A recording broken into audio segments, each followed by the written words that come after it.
Channel में दोस्तों इस वीडियो में आपको बताऊंगा साइंस और जीके के दोस्तों 25 अति महत्वपूर्ण प्रश्न दोस्तों जो सभी परीक्षाओं में पूछे जाते हैं। दोस्तों आप कोई सा भी गवर्नमेंट एग्जाम देंगे तो आपके पेपर में ये सब प्रश्न हमेशा देखने को मिलेंगे। जो दोस्तों परीक्षाओं में बार बार प्रश्न पूछे जाते हैं, रिपीट करते हैं, उन प्रश्नों को दोस्तों इस वीडियो में शामिल किया हूं। इसलिए दोस्तों आप सभी प्रश्नों को ध्यान से देखेंगे और याद करते हुए चलेंगे। और जिन प्रश्नों के दोस्तों आंसर आपको पता होगा उसे दोस्तों आप कमेंट बॉक्स में कमेंट भी जरूर करिएगा। ठीक है, तो देखिए दोस्तों पहला क्वेश्चन है, हमेशा पूछा जाने वाला प्रश्न है दोस्तों, भारतीय संविधान में कितने प्रकार के आपातकाल का उपबंध है?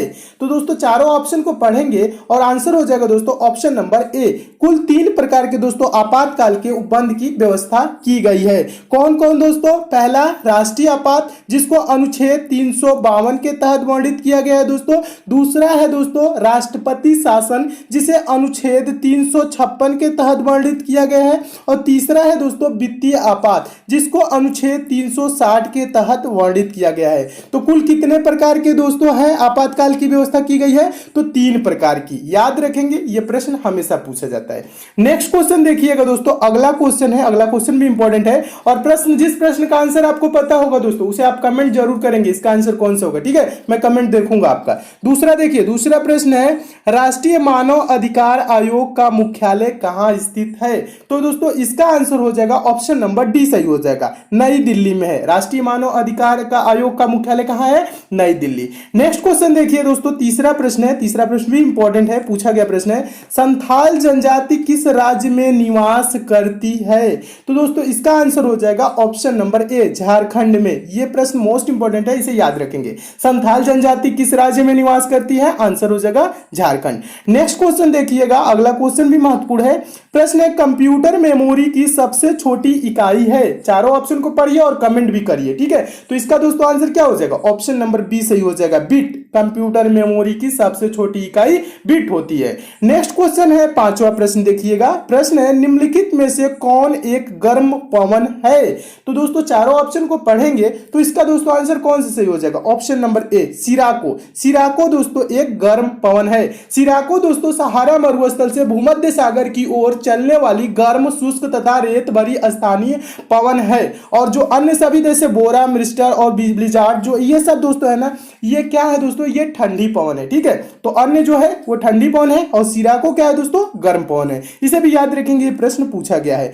नेक्स्ट क्वेश्चन देखिए, छठा प्रश्न है दोस्तों, इस वीडियो को आप लास्ट तक जरूर देखिएगा। लास्ट में कुछ साइंस के मोस्ट इंपोर्टेंट क्वेश्चन को शामिल किया हूं जो बार बार परीक्षाओं में पूछे गए हैं। तो इसलिए दोस्तों लास्ट तक आप देखेंगे तो सारे प्रश्न आपको क्या होंगे दोस्तों? तैयार हो जाएंगे। और आप कोई भी एग्जाम देंगे दोस्तों इसमें से आपको 2-3 प्रश्न जरूर देखने को मिलेंगे। देखिएगा छठा प्रश्न क्या है दोस्तों? छठा प्रश्न है, यदा यदा ही योगी पुस्तक के लेखक हैं? कौन है? चारों ऑप्शन को पढ़िए और कमेंट भी करिए। इसका आंसर हो जाएगा दोस्तों ऑप्शन नंबर ए सही हो जाएगा, विजय त्रिवेदी। कौन है दोस्तों? विजय त्रिवेदी यदा यदा ही पुस्तक के क्या है? यदा यदा ही योगी पुस्तक के लेखक हैं। तो इसे दोस्तों आप जरूर याद रखेंगे, ये भी इंपॉर्टेंट प्रश्न है।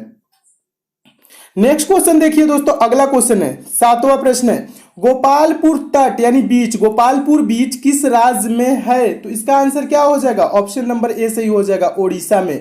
गोपालपुर जो बीच है किस राज्य में है? ओडिशा में है। इसे भी याद रखेंगे। नेक्स्ट क्वेश्चन देखिए, आठवां प्रश्न है। आठवां प्रश्न भी मोस्ट इंपॉर्टेंट है, पूछा गया प्रश्न है, बहुत बार पूछा जा चुका है। देखिए प्रश्न है, भारत में निम्नलिखित में से किससे वर्षा होती है? तो ऑप्शन पहला है दक्षिण पश्चिम मानसून से, ऑप्शन नंबर दूसरा है उत्तर पूर्व मानसून से, ऑप्शन नंबर तीसरा है उष्णकटिबंधीय चक्रवात से, ऑप्शन नंबर डी है उपयुक्त सभी से। तो इसका दोस्तों आंसर क्या हो जाएगा? उपयुक्त सभी से। भारत में निम्नलिखित में से किससे वर्षा होती है? तो उपयुक्त सभी से। अगला क्वेश्चन देखिएगा दोस्तों, अगला क्वेश्चन मोस्ट इंपॉर्टेंट है। हमेशा दोस्तों यह प्रश्न पूछा जाता है और इसका आंसर आप लोग गलत करते हैं। देखिए क्या इसका सही आंसर होगा, कमेंट भी कीजिएगा। निम्नलिखित में से किस राज्य में सर्वाधिक लिंगानुपात है? आप बोलेंगे दोस्तों कौन सा राज्य बोलेंगे? आप बोलेंगे केरल। केरल नहीं है, आप केरल के बाद आपको बताना है कि कौन सा होगा। केरल के बाद कौन है दोस्तों? तमिलनाडु। ऑप्शन के अकॉर्डिंग आंसर दिया जाता है। ठीक है, आप ये नहीं सोचेंगे ना इसमें केरल नहीं दिया है तो इसका आंसर नहीं देंगे, नहीं, उसके बाद भी तो कोई है ना। इन ऑप्शन में बताना है तमिलनाडु, आंध्र प्रदेश, मणिपुर, छत्तीसगढ़ में आपको बताना है कि इसमें सर्वाधिक लिंगानुपात किसका है। तो आंसर हो जाएगा दोस्तों option number A, Tamil Nadu. Tamil Nadu का दोस्तों लिंगानुपात क्या है? 996 है। लिंगानुपात दोस्तों क्या होता है? 1000 क्या लड़कों पे कितनी लड़कियां हैं, मानी 1000 लड़के हैं तमिलनाडु में मान लीजिए, तो वहां पे 996 क्या है दोस्तों, लड़कियां हैं। और केरल का लिंगानुपात क्या है दोस्तों, 1084 है। कितना है दोस्तों, 1084, यानी कि 1000 लड़के हैं और 1084 लड़कियां हैं, ऐसे लिंगानुपात का निर्धारण किया जाता है। ठीक है, तो इसमें कौन सा आंसर हो जाएगा, ऑप्शन के अकॉर्डिंग तमिलनाडु हो जाएगा। ठीक है, तो इसे भी दोस्तों याद रखेंगे, प्रश्न बहुत बार पूछा जा चुका है। नेक्स्ट क्वेश्चन देखिएगा दोस्तों, 10वां प्रश्न काफी इंपॉर्टेंट है। लोकसभा सदस्य बनने के लिए योग्यता नहीं है। दोस्तों क्या करिएगा, कभी भी आप जीके के सेक्शन का यानी जो आपका जनरल अवेयरनेस का सेक्शन होता है उसे आप दोस्तों पेपर में सॉल्व करते हैं तो प्रश्न को ध्यान से आप नहीं पढ़ते। यहां पे कह रहा है योग्यता नहीं है, आप एक ही कोई आंसर देखते हैं, योग्यता है समझ के तुरंत ही मार देते हैं भारत का नागरिक को। तो ये इस बात का दोस्तों ध्यान रखेंगे, हमेशा छूट जाता है ये नहीं वर्ड। ठीक है, इस प्रश्न को देखेंगे तो इसमें क्या मिला दोस्तों, इसमें कहने को कह रहा है ये लोकसभा सदस्य बनने के लिए योग्यता नहीं है, नहीं है पूछ रहा है। भारत का नागरिक हो, सही है, होना चाहिए। पागल या दिवालिया न हो, हाँ ये भी सही है, पागल या दिवालिया नहीं होना चाहिए। सरकारी लाभ के पद पर न हो, यह भी सही है। ऑप्शन नंबर डी है, उम्र 30 वर्ष से कम ना हो, नहीं। लोकसभा सदस्य के दोस्तों बनने के लिए क्या होता है, उम्र 25 वर्ष होता है, तो ये क्या हो जाएगा, गलत है। 30 वर्ष से कम ना हो कह रहा है ना, तो 25 वर्ष से कम नहीं होना चाहिए, 25 वर्ष से ज्यादा हो। ठीक है, तो ऑप्शन नंबर कौन सा गलत हो जाएगा, इसका ऑप्शन नंबर डी सही हो जाएगा, ये योग्यता नहीं है। ठीक है, ये इसको याद रखेंगे और प्रश्न को आप पूरा पढ़ेंगे। नेक्स्ट क्वेश्चन देखिएगा, अगला क्वेश्चन क्या है, अगला क्वेश्चन भी इंपॉर्टेंट है। प्रश्न है, पढ़िएगा, भारत में बॉक्साइट के उत्पादन एवं भंडारण दोनों ही दृष्टि से कौन सा राज्य प्रथम स्थान पर है। चारों ऑप्शन को पढ़िए और कमेंट भी कीजिए और इसका आंसर क्या हो जाएगा, ऑप्शन नंबर ए सही हो जाएगा, ओडिशा। दोस्तों आपको बता दूं, इंडियन मिनरल ईयर बुक 2016-17 के अनुसार ओडिशा दोस्तों भारत में बॉक्साइट के उत्पादन एवं भंडारण दोनों ही दृष्टि से प्रथम स्थान पे है, तो ऑप्शन नंबर कौन हो जाएगा, ए सही हो जाएगा। तो इसे भी याद रखेंगे। नेक्स्ट क्वेश्चन देखिएगा, 12वां प्रश्न भी इंपॉर्टेंट है। प्रश्न है, विधान परिषद में कुल सदस्यों की संख्या कितनी हो सकती है, विधान परिषद में पूछ रहा है। तो दोस्तों पहले आप जान लीजिए, विधान परिषद के कुल सदस्यों की संख्या उस राज्य की विधानसभा के कुल सदस्यों की संख्या की 1/3 से अधिक नहीं हो सकती। ठीक है, किंतु किसी भी अवस्था में 40 से कम नहीं हो सकती। जम्मू कश्मीर इसका अपवाद है। जम्मू कश्मीर क्या है, जम्मू कश्मीर अपवाद है। 40 से कम नहीं होना चाहिए किसी भी राज्य में, लेकिन जम्मू कश्मीर में कितना है दोस्तों, 36 है। तो इसका क्या होगा दोस्तों, 1/3 से कम ठीक है नहीं होनी चाहिए। तो क्या हो जाएगा, ऑप्शन नंबर कौन सा सही होगा इसका, देखिए चारों ऑप्शन को पढ़िए। ऑप्शन नंबर क्या हो जाएगा, सी, कुल विधानसभा सदस्यों का 1/3 से कम। ठीक है, तो ये इसका आंसर हो जाएगा। इंपॉर्टेंट प्रश्न है, हमेशा पूछा जाता है। प्रश्न है, सोडियम थायोसल्फेट को निम्नलिखित में से किस अन्य नाम से भी जाना जाता है, ये प्रश्न पूछा जाता है। तो इसका आंसर क्या हो जाएगा दोस्तों, ऑप्शन नंबर सी सही हो जाएगा, हाइपोविलेन के नाम से जाना जाता है। सोडियम थायोसल्फेट को अन्य किस नाम से जाना जाता है, तो हाइपोविलेन। और सोडियम थायोसल्फेट दोस्तों किसके यूज में आता है, तो फोटोग्राफी के जो होता है ना रील धुलाई, उसके यूज में आता है। ठीक है, तो इसे भी याद रखेंगे। नेक्स्ट क्वेश्चन देखिएगा, 14 नंबर प्रश्न है। 14 नंबर प्रश्न भी इंपॉर्टेंट है, प्रश्न पढ़िएगा, प्रश्न ध्यान से। क्या कह रहे हैं, निम्न में से कौन सा कथन सत्य है, सत्य कथन आपको बताना है। 4 ऑप्शन दिए गए हैं, चौथा ऑप्शन नीचे है, देखिएगा। पहला ऑप्शन दोस्तों क्या कह रहा है, पहला ऑप्शन पढ़िए। पहला ऑप्शन दोस्तों कह रहे हैं, लोक लेखा समिति में 30 सदस्य होते हैं। क्या ये सही है, नहीं, ये ऑप्शन पहला गलत है। तो लोक लेखा समिति में कितने सदस्य होते हैं, 22 सदस्य होते हैं। ठीक है, इसमें 30 कह रहा है, इसलिए ये गलत है। दूसरा क्या कह रहा है दोस्तों, प्राक्कलन समिति में 30 सदस्य होते हैं। ये सही है कि गलत है, आपको बताना है। तो ये सही है, प्राक्कलन समिति में 30 सदस्य होते हैं, ये सही हो गया। अगला क्या है दोस्तों, अगला भी गलत होगा। राष्ट्रपति संसद का भाग नहीं है दोस्तों, राष्ट्रपति संसद का भाग होता है, ये भी क्या है, गलत है। तो ऑप्शन नंबर कौन सा सही है, बी सही है। और क्या कह रहा है दोस्तों, ऑप्शन नंबर डी पढ़िएगा। ऑप्शन नंबर डी कह रहा है, राज्यपाल की नियुक्ति प्रधानमंत्री करता है। तो ये क्या है, गलत है। राज्यपाल की नियुक्ति राष्ट्रपति द्वारा की जाती है। ठीक है, तो ये भी क्या हो जाएगा, गलत। तो इसका कौन सा आंसर सही हुआ दोस्तों, ऑप्शन नंबर कौन सा, बी। प्राक्कलन समिति में 30 सदस्य होते हैं, लोक लेखा में 22, राष्ट्रपति संसद का भाग भी होता है और राज्यपाल की नियुक्ति राष्ट्रपति करता है। नेक्स्ट क्वेश्चन देखिए, 15 नंबर दोस्तों क्वेश्चन है, गोली चलाते समय बंदूक से पीछे की ओर धक्का लगना किस सिद्धांत पर आधारित है। तो इसका दोस्तों आंसर हो जाएगा, चारों ऑप्शन को पढ़ेंगे तो ऑप्शन नंबर बी सही हो जाएगा, संवेग संरक्षण के सिद्धांत पे। ठीक है, संवेग संरक्षण का नियम लिखा है, यानी कि संवेग संरक्षण के सिद्धांत पे आधारित है। क्या कह रहा है, गोली चलाते समय बंदूक से पीछे की ओर धक्का लगना किस सिद्धांत पर आधारित है, संवेग संरक्षण के सिद्धांत, ऑप्शन नंबर बी। ये प्रश्न पूछा गया दोस्तों बहुत बार, इसलिए इसे आप याद रखेंगे। नेक्स्ट क्वेश्चन देखिए, अगला क्वेश्चन है 16 नंबर क्वेश्चन है, पढ़िएगा। प्रश्न है, सिंध का विलय किसके समय में हुआ था। तो इसका दोस्तों आंसर क्या हो जाएगा, ऑप्शन नंबर कौन सा सही हो जाएगा, बी, लॉर्ड एलन-बरो। दोस्तों 1843 ईस्वी में लॉर्ड एलन-बरो के समय में सिंध का विलय किया गया था। तो लॉर्ड एलन-बरो क्या हो जाएगा दोस्तों, आंसर हो जाएगा। तो इसे भी याद रखेंगे, बहुत बार पूछा जा चुका है। नेक्स्ट क्वेश्चन देखिए, मोस्ट इंपोर्टेंट प्रश्न, हमेशा पूछा जाने वाला प्रश्न, जैन धर्म का संस्थापक कौन था। जैन धर्म का संस्थापक कौन था, यह प्रश्न मैं दोस्तों बहुत बार करा चुका हूं, इसे आप कमेंट करके जरूर बताइएगा। और मैं बता रहा हूं, इसका आंसर हो जाएगा option number A, Rishabh Dev. Jain धर्म का संस्थापक ऋषभ देव थे। ठीक है, नेक्स्ट क्वेश्चन देखिए, 18वां प्रश्न भी महत्वपूर्ण है। प्रश्न है, भारत में यूरोप वासियों के आगमन का सही क्रम है। सही क्रम आपको बताना है, 4 ऑप्शन आपको दिख रहे हैं। ऑप्शन नंबर चौथा क्या है, उपयुक्त में से कोई नहीं है, और 3 ऑप्शन ये रहे। तो इसमें बताइए दोस्तों कौन सा हो जाएगा भारत में यूरोप वासियों के आगमन का सही क्रम।